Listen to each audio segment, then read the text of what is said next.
ಸುಮಲತಾ ಬೆನ್ನಲ್ಲೇ ತಮ್ಮಣ್ಣ ಅವರ ವಿರುದ್ಧ ಸಂಬಂಧಿಕರು ಆಕ್ರೋಶವನ್ನ ವ್ಯಕ್ತಪಡಿಸ್ತಾ ಇದ್ದಾರೆ. ಸಚಿವ ತಮ್ಮಣ್ಣ ವಿರುದ್ಧ ಅಂಬಿ ಸಂಬಂಧಿಕರು ಗರಂ ಆಗಿರುವಂತದ್ದು. ಸುಮಲತಾ ಪರ ಅಂಬರೀಶ್ ಸಂಬಂಧಿಕರು ಬ್ಯಾಟಿಂಗ್ ಅನ್ನ ಮಾಡ್ತಾ ಇದ್ದಾರೆ.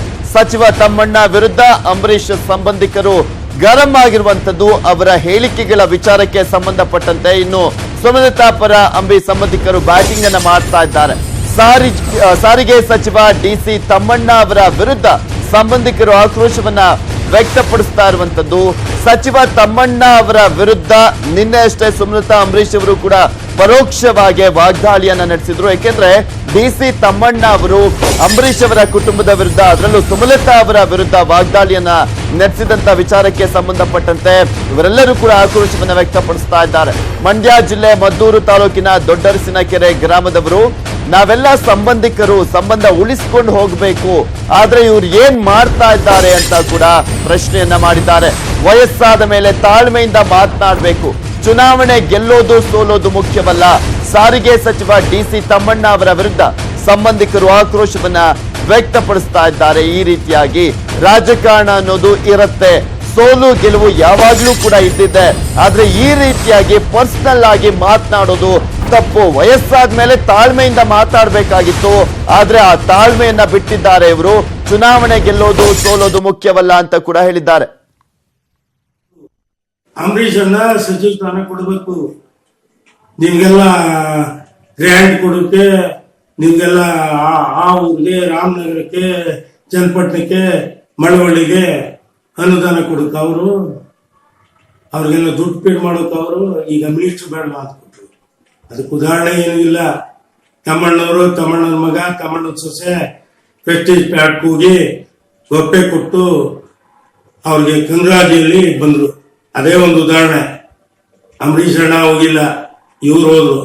ಇವತ್ತು ನೀರ್ ಕೊಟ್ಟಿಲ್ಲ ಅಂದ್ರೆ ಅವ್ರು ನೀರ್ ಕೊಡದೇನೆ ಹೋಟ್ಲಿಂದ ಕಳಿಸ್ಬಿಟ್ರ, ಊಟ ಕೊಡದೇನೆ ಕಳಿಸ್ಬಿಟ್ರ. ಇವನ್ನೆಲ್ಲ ಮಾತಾಡ್ಬೇಕು ಅಂದ್ರೆ ನಮ್ಮ ಸಹಾಯ. ಈ ಕುರಿತಂತೆ ಮಾತಾಡ್ಲಿಕ್ಕೆ ನಮ್ ಜೊತೆ ವಸಂತ ಅವರು ದೂರವಾಣಿ ಸಂಪರ್ಕದಲ್ಲಿದ್ದಾರೆ, ಸುಮಲತಾ ಅಂಬರೀಶ್ ಅವರ ಸಂಬಂಧಿಕರು. ನಮಸ್ಕಾರ ವಸಂತ ಅವರೇ. ನಮಸ್ತೆ ಸರ್. ರಾಜಕಾರಣ ಅಂತ ಬಂದ ಮೇಲೆ ಈ ಸಂಬಂಧಗಳಿಗೆ ಬೆಲೆನೇ ಇರೋದಿಲ್ಲ ಅನ್ನೋದಕ್ಕೆ ಬೆಸ್ಟ್ ಎಕ್ಸಾಂಪಲ್ ಅಂದ್ರೆ ತಮ್ಮಣ್ಣ ಅವರ ಹೇಳಿಕೆನೆ ಅನ್ಸುತ್ತೆ. ಎಷ್ಟರ ಮಟ್ಟಿಗೆ ಸರಿ ಅಂತೀರಾ? ಹೌದು ಸರ್, ಇದನ್ನ ಸರಿ ಅಂತ ಹೇಳಕ್ಕಾಗತ್ತಾ ಸರ್? ಯಾರಾದ್ರೂ ಇದನ್ನ ಸರಿ ಅಂತ ಹೇಳಕ್ಕಾಗತ್ತಾ? ಇವತ್ತು ಸಂಬಂಧಗಳು 500 ವರ್ಷ ಆದ್ರೂ ಕಳ್ಕೊಳಕ್ ಆಗಲ್ಲ. ಹೌದು. ಅದೇ ಈ ಸಚಿವ ಸ್ಥಾನ ಇರ್ಬೋದು, ಇನ್ನೊಂದಿರ್ಬೋದು, ಎಲ್ಲಾನು 5 ವರ್ಷ ಬರುತ್ತೆ, 5 ವರ್ಷ ಹೋಗುತ್ತೆ. ಅದು ಮುಖ್ಯ ಆಗಲ್ಲ ನಮ್ಗೆ. ಸಂಬಂಧ ಸರಿಗ ನಾವು ಇವ್ರಿಗೂ ಸಂಬಂಧಿಕರೇ, ಅವ್ರಿಗೂ ಸಂಬಂಧಿಕರೇ. ಹೌದು. ನಾವು ಆ ನಿಟ್ಟಿನಲ್ಲೇ ಕೆಲಸ ಮಾಡ್ಕೊಂಡು ಬಂದಿರೋರು. 20 ವರ್ಷದ ಅವರ ರಾಜಕಾರಣ ಇದರಲ್ಲಿ ಅನುಭವದಲ್ಲಿ ಹೌದು, ಅದು ಅವ್ರಿಗೂ ಸಹ ಗೊತ್ತು. ನಮ್ಮ ಭಾವ ಆಗಿರ್ಬೋದು ಅಂಬರೀಶ್ ಅವರು ಯಾವುದೇ ಪರಿಸ್ಥಿತಿಯಲ್ಲೂ ನೀವು ತಮ್ಮಣ್ಣವ್ರ ವಿರುದ್ಧ ಕ್ಯಾನ್ವಾಸ್ ಮಾಡಿ, ಇಲ್ಲಾಂದ್ರೆ ತಮ್ಮಣ್ಣವ್ರ ವಿರುದ್ಧ ವೋಟ್ ಮಾಡಿ ಅಂತ ಯಾವತ್ತೂ ಹೇಳ್ಕೊಟ್ಟಿಲ್ಲ ಅವರು. ಈಗ ಅದೇ ಘನತೆನ ಇವರು ಉಳಿಸ್ಕೊಬೇಕಾಗಿತ್ತು. ಇವ್ರ ಬಗ್ಗೆ ಟೀಕೆ ಮಾಡ್ಬೇಕು, ನನ್ ತಪ್ಪನ್ನ ಎತ್ತಿಡಿಬೇಕು ಅಂತ ನಾನು ಈ ಮಾತನ್ನ ಹೇಳ್ತಿಲ್ಲ. ಯಾಕೆ ಅಂತಂದ್ರೆ ಈಗ ಈ ಮಾತುಗಳು ಎಲ್ಲೆಲ್ಲಿಗೂ ಹೋಗುತ್ತೆ ಅಲ್ವಾ ಸರ್ ಇದು? ಅಲ್ಲ ಈಗ ಸುಮಲತಾ ಅಂಬರೀಶ್ ಅವರಿಗೆ ಅವರೊಬ್ಬರೇ ಇದ್ದಾರೆ ಸರಿ. ರಾಜಕಾರಣದ ವಿಚಾರ ಅವರು ಯಾರಿಗಾದ್ರೂ ಸಪೋರ್ಟ್ ಮಾಡ್ಕೊಳ್ಳಿ, ತಮ್ಮಣ್ಣ ಅವರು ಹಿಂಗೆ ವೈಯಕ್ತಿಕವಾಗಿ ಟೀಕೆ ಮಾಡೋದು. ಹೌದು ಸರ್. ಅದು ತಮ್ಮಣ್ಣ ಅವರಿಗೂ ಕೂಡ ಚೆನ್ನಾಗಿ ಗೊತ್ತಿದೆ. ಅವ್ರ ಮನೆಗೆ ಹೋಗ್ತಿದ್ದಂತವ್ರು ಅಂಬರೀಶ್ ಅವರ ಮನೆಗೆ. ಹೌದು. ಬೇರೆಯವರಾಗಿದ್ರೆ ಹೆಚ್ಚಿಗೆ ಹೇಳ್ಬೋದಾಗಿತ್ತು ಸರ್. ಒಂದೇ ಕುಟುಂಬದವರಾಗಿತ್ಕೊಂಡು ಅವ್ರಿಗೆ ಅನುಭವ ಇದೆ. ಅಂಬರೀಶ್ ಅವ್ರು ಹೇಗೆ, ಅವ್ರ ಕುಟುಂಬ ಹೇಗೆ ಅನ್ನೋದೆಲ್ಲ ಗೊತ್ತಿದೆ. ಈಗ ರಾಜಕಾರಣದ ಬೇಳೆ ಬೇಯಿಸ್ಕೊಳಕ್ಕೆ ಸಂಬಂಧದ ಬಗ್ಗೆ ವೈಯಕ್ತಿಕವಾಗಿ ಮಾತಾಡಿದ್ ತಪ್ಪು ಅಂತ ಕೇಳಿದೀನಿ ಅಷ್ಟೇ ನಾನು. ಆ ರೀತಿ ಮಾತಾಡ್ಬಾರ್ದಾಗಿತ್ತು, ಮಾತಾಡಿದಾರೆ ಅಂತ ಹೇಳಿದೀನಿ. ಅದನ್ನ ಮಾತ್ರ ಖಂಡಿಸ್ತೀವಿ ಸರ್. ಯಾವುದೇ ಕಾರಣಕ್ಕೂ ಅದನ್ನ ಒಪ್ಕೊಳಕ್ ಆಗಲ್ಲ. ಯಾಕೆ ಅಂತಂದ್ರೆ ವೈಯಕ್ತಿಕವಾಗಿ ಮಾತಾಡ್ಬಾರ್ದು ಸರ್. ಎಷ್ಟು ಜನ ಮಿನಿಸ್ಟರ್ಸ್ ಮನೇಲಿ ಅವ್ರವ್ರ ಹೆಂಡತಿಯರ್ ಬಂದು ಟೀ ಕಾಫಿ ಕೊಟ್ಟು ತಮ್ಮಣ್ಣ ಅವ್ರು ಮಾತನಾಡ್ತಿದಾರಲ್ಲ, ಅವರು ಬೇರೆಯವ್ರು ಮಾತನಾಡ್ತಾ ಇದಾರಲ್ಲ, ಅವ್ರಿಗೆ ಅವರೇ ಮಾತಾಡ್ತಾರೆ, ನಾವು ಮಾತಾಡೋದ್ರಲ್ಲಿ ತಪ್ಪೇನಿದೆ ಅನ್ನೋ ಲೆಕ್ಕಾಚಾರ ಆಗ್ಬಿಡುತ್ತೆ. ಬೇರೆಯವ್ರು ಮಾತಾಡ್ಲಿ ಸರ್, ಸಾವಿರ ಮಾತಾಡ್ಲಿ, ಮನೆಯವ್ರು ಮಾತಾಡಿದಾಗ ಆಗೋ ನೋವು ಬೇರೆ ಯಾರೋ ಬೀದಿಯಲ್ಲಿ ಹೋಗೋ ಮಾತಾಡೋ ವ್ಯತ್ಯಾಸ ಇರುತ್ತೆ ಸರ್. ಇವಾಗ ನೋಡಿ, ಈಗ ರೇವಣ್ಣ ಅವ್ರು ಬೇರೆ ಒಂದ್ ಹೇಳಿಕೆ ಕೊಟ್ಬಿಟ್ಟಿದ್ದಾರೆ, ಗಂಡ ಸತ್ತು ತಿಂಗಳಾಗಿಲ್ಲ, ರಾಜಕಾರಣ ಬೇಕಾ ಅಂತ.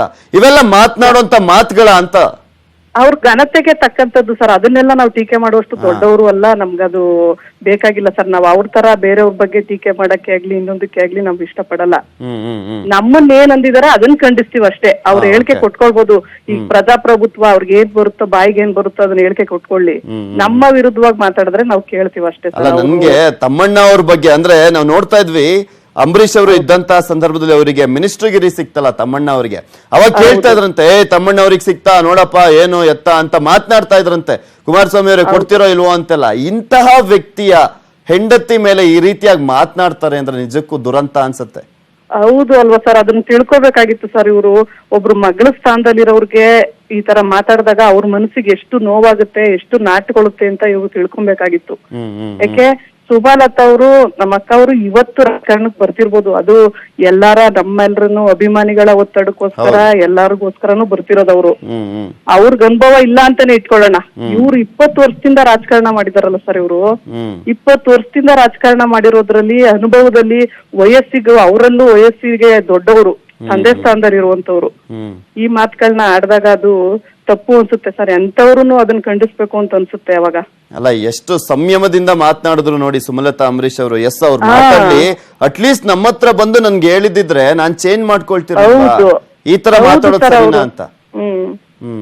ಓಕೆ, ಥ್ಯಾಂಕ್ ಯು ವಸಂತ ಅವರ ನ್ಯೂಸ್ 18 ಕನ್ನಡದ ಜೊತೆ ಮಾತನಾಡಿದ್ದಕ್ಕೆ.